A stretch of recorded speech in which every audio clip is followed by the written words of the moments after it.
meus amores, tudo bem com vocês?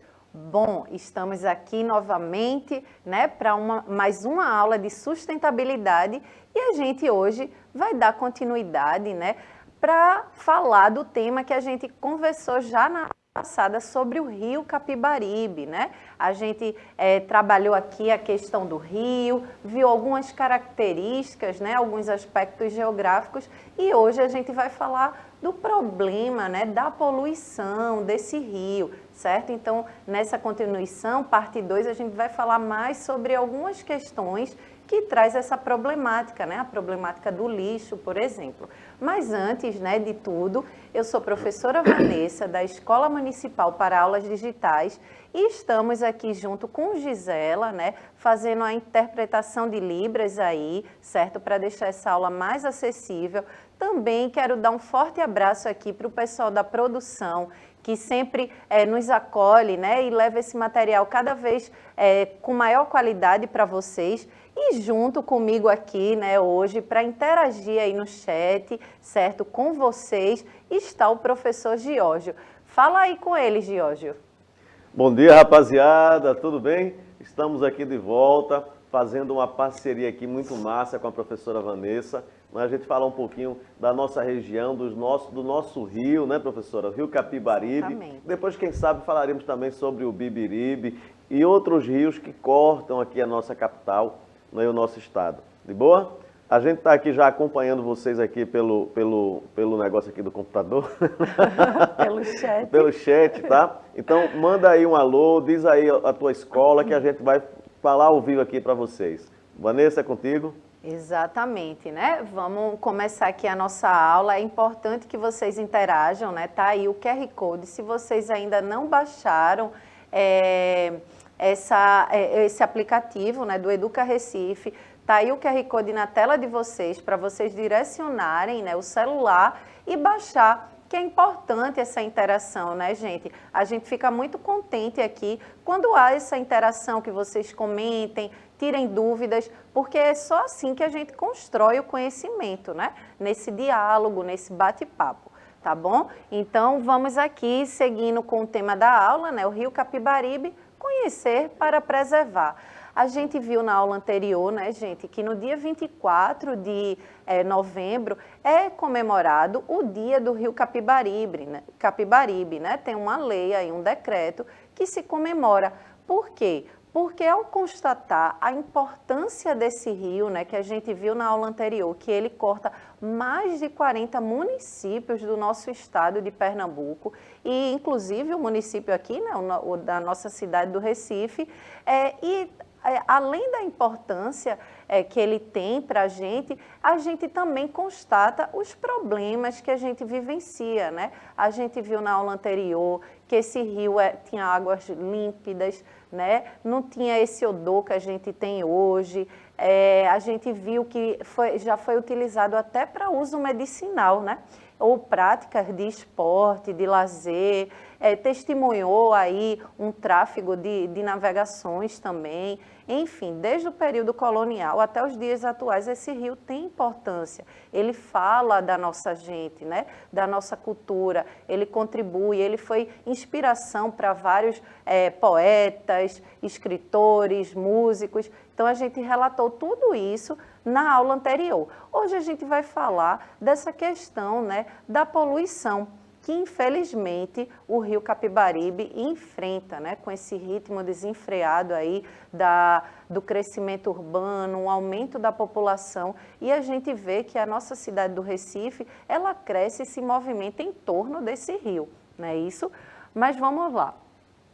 Bom, antes aí, né, a gente está observando essa imagem, esse vídeo do lindíssimo rio, né, esse rio lindo, sinuoso aí, cantado em prosa e verso, né, por muita gente. E aí diz o seguinte, né, água limpa e segura como direito humano, né? A Organização das Nações Unidas, né, a ONU, já reconheceu a água, né, essa água limpa e segura, como um direito humano, né? Um direito para você ter, né, para que o ser humano tenha uma vida plenamente digna, com bem-estar. Então, a gente sabe que água é tudo, né? É um elemento essencial na nossa vida. Então, é importante que a gente tenha acesso à água limpa e segura. No entanto, se a gente for ver a nível global, né, e a nossa realidade mesmo aqui brasileira, a gente sabe que não é uma realidade, né, tão feliz, vamos dizer assim, que a gente sabe que muita gente não tem acesso à água potável e limpa e de qualidade. Mas vamos seguindo aqui, né? E aí a gente entra na questão da poluição, né? Essa água que é tão importante para nós seres humanos, para nossa existência, nossa sobrevivência, está poluída. Uma das fontes, né, que a gente utiliza da nossa água potável é o rio, não é isso, professor Giorgio? E aí a gente vê nessa imagem, infelizmente, a poluição no rio, né? A gente vê aí, visualiza garrafa PETs, alguns pedaços de plásticos aí. E se a gente andar um pouco pela nossa cidade, né, nos pontos que a gente consegue visualizar esse rio, a gente vê muitos dejetos ali, né, muitos resíduos. A gente vê pneus, vê sofá, vê animais mortos e, infelizmente, aquilo ali impacta não só as águas, né, que polui aquelas águas, mas também polui todo o ecossistema ali do mangue, os manguezais, toda a vida que tem ali em torno daquele rio impacta. E também, né, como essa água fica poluída, ela impacta também na nossa saúde, né? Isso pode provocar doenças para a gente. Então, por isso que a gente está chamando atenção para esse tema hoje aqui na nossa aula. Então, o rio encontra-se hoje bastante degradado pelo assoreamento e pela poluição de dejetos de matadouros, lixões, bem como devido a esgotos urbanos e industriais, né? A gente sabe que aí são essas fontes, né, mais poluidoras das águas do Capibaribe, que são esses dejetos que vêm dessas naturezas aí, né, de matadouros, quando joga ali o sangue do animal no rio, os lixões também, né, e também a questão do esgoto doméstico, que é muitas vezes lançado ali naquele rio, não tem um tratamento de esgoto, né, saneamento básico adequado, e aí acaba jogando nesse rio e contaminando essas águas. Professora Vanessa, só fazendo um comentário sobre o que a senhora coloca, o rio, quando ele chega aqui na capital, né, chega em Recife, ele tem o estuário ou o delta do rio, não o delta, né, mas quando ele vai desaguar no mar, eu imagino que ele vem cortando todo o estado de Pernambuco. Né, vem desde lá quase da Serra ali do Araripe, né, da Araripina, Serra da Borborema, e vem cortando todo o estado de Pernambuco, e na forma assim mesmo diagonal, né, assim, chegando até aqui ao Porto, ao Marco Zero, ali passando pela Bacia do Pina, não é que a gente vai falar já já aí, mas lembrar que durante esse percurso, vejam quantas cidades estão à margem do rio. Não é? No rio, muitas vezes, passa no meio de algumas cidades onde a gente tem alguns polos industriais aqui em Pernambuco. Basta falar, por exemplo, do polo têxtil, ali em Santa Cruz do Capibaribe, aquela região ali, né, Toritama. Então, houve até uma época em que se viu grandes fábricas, né, que lavavam o tecido, o jeans, não é, e jogando no rio. Então, sem nenhum tratamento. Não é? Então, é preciso que tenha um tratamento de água, um tratamento de esgoto, para que o que vá para o rio não seja tão poluente. Não é? Então, o rio ele nasce limpo, com vida, várias comunidades ribeirinhas, né, de pesca, se alimentam do rio. Então, quando chega aqui, então já vem com esse odor, não é? No que não é muito agradável, dependendo da hora. Principalmente quando a maré baixa, não é? Então a concentração de água fica um pouco menor e a gente percebe. Então é possível fazer aí uma política, não é? de restauração da vida marinha, da vida ali, da vegetação do rio. A gente tem exemplos na Europa, não é? O rio Tamisa, na Inglaterra, não é? O rio Reno, ali na Itália, e outros rios, o Volga, não é? Eu estou falando da Europa, porque já há mais de 20 anos, 30 anos, os rios estavam poluidíssimos, não havia vida nenhuma, principalmente no rio Tamisa, em Londres. Né? Aquela paisagem bonita, linda, mas em compensação, o rio morto. Então, o que é que o governo fez? né? As embarcações, lá a gente tem um transporte marítimo muito, né? Que seria ônibus, né? Mas aí você tem transporte marítimo de balsas. E aí o que é que fez?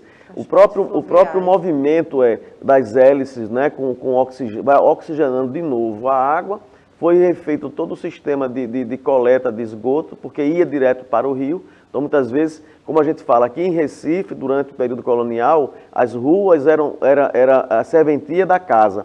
Então, tudo se jogava na rua. Então, tudo se jogava no rio também. Então, é preciso ter essa consciência ecológica, né, de preservação do meio ambiente, principalmente do rio, não é? E aí hoje o rio Tâmisa é um rio já 100% recuperado, com peixes. Foi introduzido peixes que eram da própria região no rio, então conseguiu-se que eles reproduzissem. Então aí o que é que nós temos? Nós temos um trabalho de prevenção e de tratamento. Não é? Então o rio Capibaribe, que era o rio das capivaras... Exatamente, a gente viu na aula anterior sobre viu, isso. Foi, né? Isso. Então o que é que acontece? Hoje a gente percebe que é preciso que haja um trabalho voltado para a recuperação. E a recuperação do rio requer uma série de situações específicas, né? De pontuais, né? De drenagem de esgoto, tratamento de esgoto. Se você perceber, se você andar pela beira-rio, você vai perceber que tem esgotos de prédios, de edifícios que jogam direto no rio. Isso está errado, né? Então é preciso rever essa postura. Exatamente. E a gente lembra, né, que muitas vezes ali, por exemplo, nessa questão aí que você pontuou, né, dos prédios, né, que aumentou a nossa população, a questão da verticalização das cidades, muitas vezes não vai atingir a esses moradores, né, que vivenciam ali, né, moram naqueles prédios, mas vão atingir a pessoas que estão em situações mais de vulnerabilidade ou que precisa do rio para o sustento, né?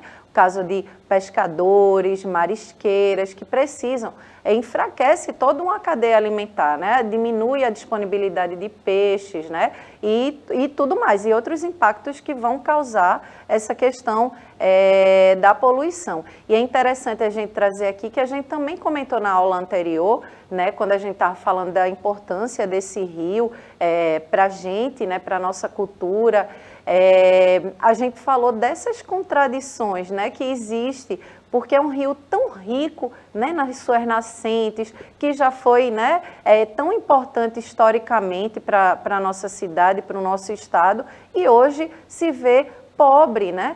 A questão das capivaras mesmo, que tinham várias capivaras, hoje as capivaras quase não existem no próprio rio. A sujeira, né? Um rio que já foi limpo, hoje está poluído. Então existe também esse paralelo aí que a gente falou, né, na aula anterior, sobre as contradições desse rio que hoje... infelizmente tem suas águas poluídas, mas que é tão generoso aí e resiste, né? Diante dessas degradações, né, que a gente vem causando, nós seres humanos vem causando a esse rio. Bom, continuando aqui, né? A única solução para despoluir a bacia do Capibaribe é a universalização do saneamento e do tratamento de esgoto, né? O que o professor Giorgio colocou aqui, a importância, né, da gente ter realmente um tratamento de esgoto universalizado, né? Que o poder público realmente invista, né, nessa questão aí do saneamento para que não jogue esses esgotos domésticos no rio e não polua. Bom, aqui, né, eu quero trazer para vocês essa imagem, se puder abrir aí essa imagem aí, que a gente vê aí a foz, né? Isso, professor Giorgio, aí o encontro do rio com o mar. E aí, nesse destaque aí que está para vocês na tela, tem uma praiazinha aí, né? Bem famosa. Eu queria saber aí se está tendo alguma interação, algum comentário sobre a aula e se vocês poderiam comentar aí, quem está participando, vendo a aula, se sabem identificar que local é esse aí.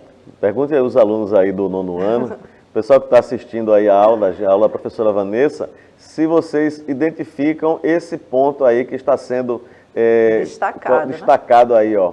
É famoso, viu? Final de semana, exatamente, a galera vai em peso aí. Teve um dia que não tinha mais nem espaço para tomar banho de tanta gente. Quando abriu, né?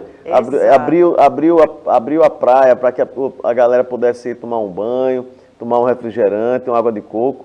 E aí, resultado, não tinha quase... Se tirasse um pé, não botava outro de volta.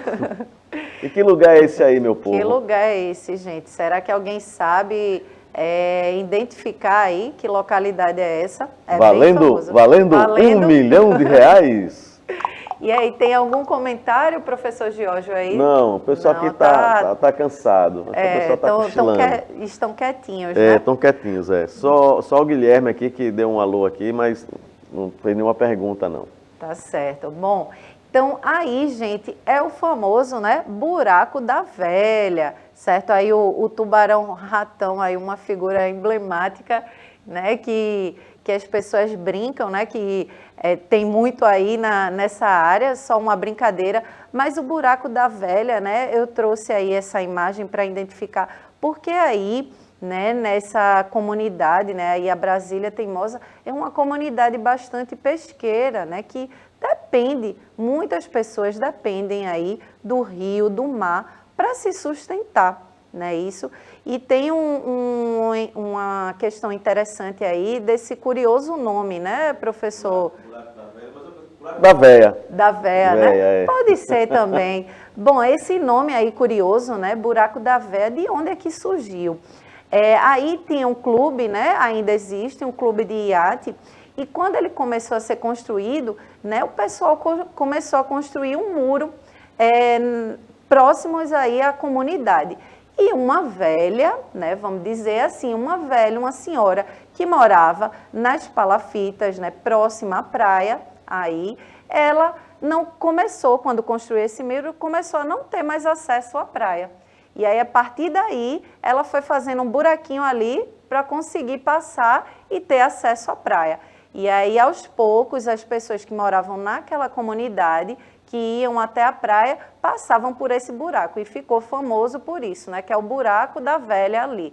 Depois, futuramente, né, com a comunidade ali, derrubaram o muro e hoje não existe mais. Mas aí o nome veio disso, né? Desse buraco aí que foi construído, feito, né, por essa senhora aí para ter acesso à praia.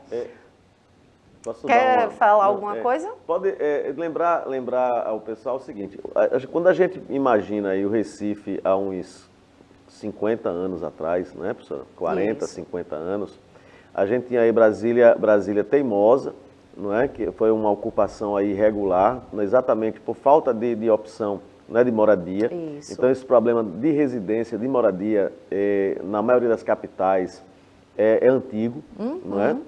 E aí a população ela vai ocupando aquelas áreas menos favorecidas. Então, naquela época dos anos 40, 30, 40, 50, Brasília Teimosa, ela foi surgindo inicialmente já havia o bairro, né, ali no Pina, e aí vieram as palafitas.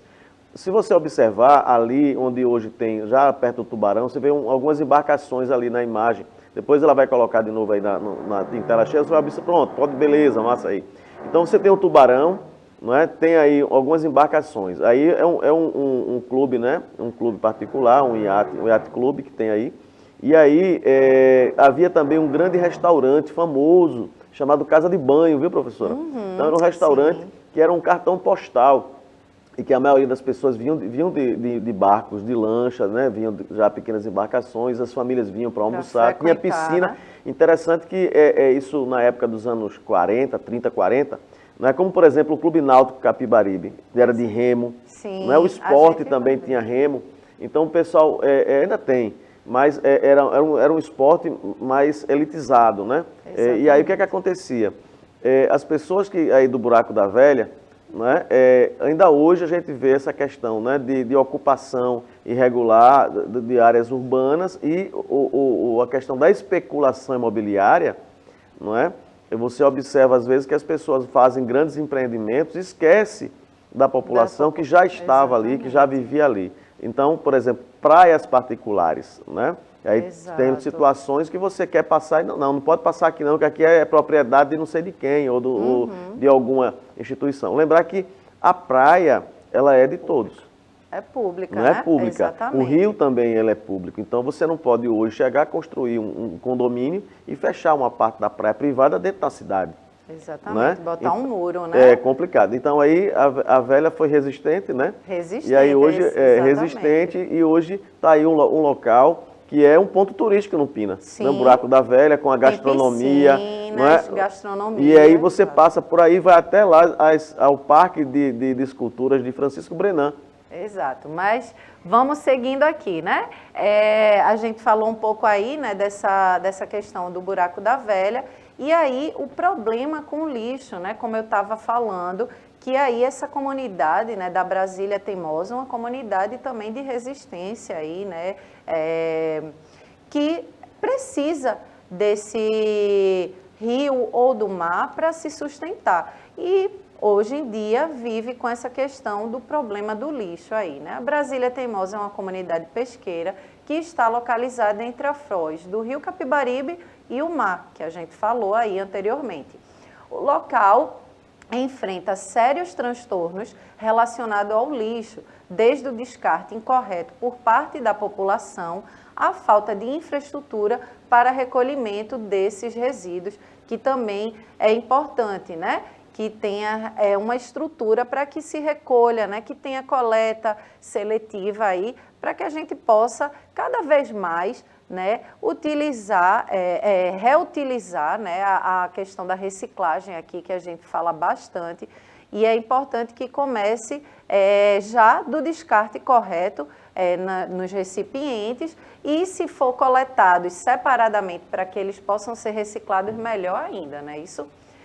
Bom, os impactos, né, na pesca e no dia a dia dos moradores, essa questão aí do lixo, né? Os resíduos causam impactos aí na pesca e no dia a dia, como a gente estava falando, diminui essa questão, né, da disponibilidade de peixe, justamente por conta de que enfraquece toda a cadeia alimentar aí com esse problema da poluição. E para onde vai o seu lixo, né? O que a gente estava falando aí. Olha esse vídeo aí, essa imagem, né? De muitos resíduos aí jogados no rio. E para onde é que vai, né? Para esse lixo todo, professor? E copos, você observa no vídeo, copos de isopor, né? Uhum. Aqueles copos de café.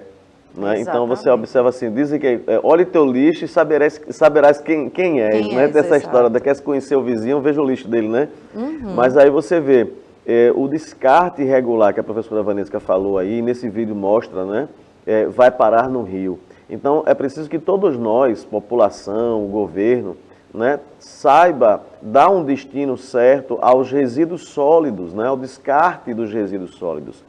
É importante que a gente tenha uma coleta seletiva, é importante fazer parcerias com cooperativas, né, de recicláveis. Né? Existe hoje uma política, eu estava vendo um dia desse, essa semana hoje no jornal, né, com a companhia de energia elétrica entre os condomínios, né, onde os condomínios recebem um valor por quilo de lixo já selecionado. Então hoje os condomínios praticamente hoje estão recebendo créditos na sua conta de energia, porque já faz dentro do condomínio uma coleta seletiva, a companhia de energia elétrica vai buscar, pesa na hora e diz, ó, você tem X, então na conta de energia já vem debitado esse valor descontado, e aí há uma economia muito grande. E esse lixo já vai para um lugar certo, porque 95% dos resíduos sólidos, eles podem ser reutilizáveis, né? A questão da reutilização, da reciclagem. Então é importante que você dê o destino certo, procure ver aí na sua comunidade qual é o dia que passa o caminhão do lixo,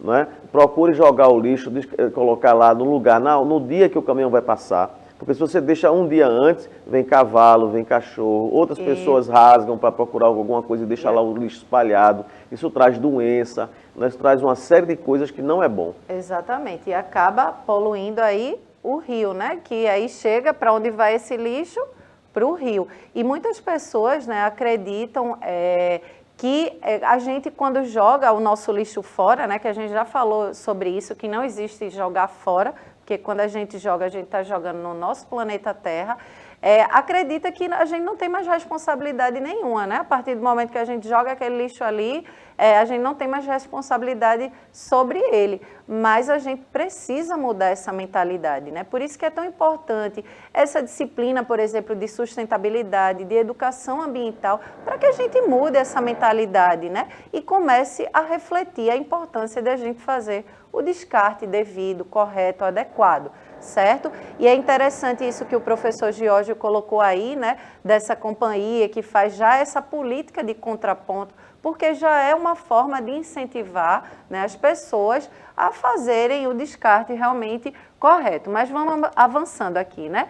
De acordo com especialistas, se algo verdadeiramente eficiente não for feito em relação ao despejo contínuo dos esgotos do Recife nos rios, em breve não haverá mais o que salvar, né? A gente viu aí que a gente precisa mudar essa mentalidade, a gente precisa que invista, né, em políticas públicas, o poder público invista em tratamento de esgoto, né, saneamento adequado, a gente precisa também mudar nossas mentalidades, né, fazer a nossa parte ali no dia a dia, que já ajuda, né, ao nosso planeta, aos nossos rios, aos nossos oceanos, ok? Então, aqui a poluição das águas e possíveis vias de resolução, certo? Aí a gente está vendo as baronesas, né? Que baronesa, a gente, apesar de ver uma paisagem bela, assim, verde, mas é uma paisagem, né, infelizmente, sinônimo de poluição, ok? Bom, algumas vias de resolução para esse problema da poluição é intensificar campanhas de conscientização ambiental, promover medidas de controle e fiscalização, também é importante por parte dos governos, né? E realizar o correto manejo dos resíduos sólidos e o tratamento da água, certo? A aula já tá chegando ao fim, né? Eu vou passar agora para o professor Giorgio para que ele possa se despedir de vocês, que a gente já está chegando ao fim dessa aula, infelizmente, de hoje. Rapaziada, foi uma satisfação estar com vocês, espero que vocês tenham gostado, que vocês aproveitem, né, as informações que foram vistas aqui, até porque o Rio Capibaribe é um dos cartões postais do Recife. Não é à toa que Recife é conhecida aí lá fora como a Veneza brasileira, não é? Porque é cortada por rios, né? Bibiribe, Capibaribe, e tem várias pontes. Eu vejo a imagem que a professora vai colocar já para vocês. Então, um grande abraço, até outra hora, fiquem com Deus. Exatamente, né? Aí a gente tem essa imagem belíssima, aí viva o Rio Capibaribe, né? Isso, apesar de toda a poluição e degradação, o Capibaribe ainda resiste e está vivo, ainda é tempo de salvá-lo, né? Vamos fazer nossa parte e salvar esse rio, porque é um rio realmente que contribui aqui para a nossa gente, para a nossa cultura, é a afirmação da nossa identidade, né? Cultural, histórica, aí, enfim, e ambiental. Bom, eu vou ficando por aqui. Eu espero que vocês tenham gostado da aula. Um beijo bem grande, gente, e até a próxima aula. Tchau, tchau.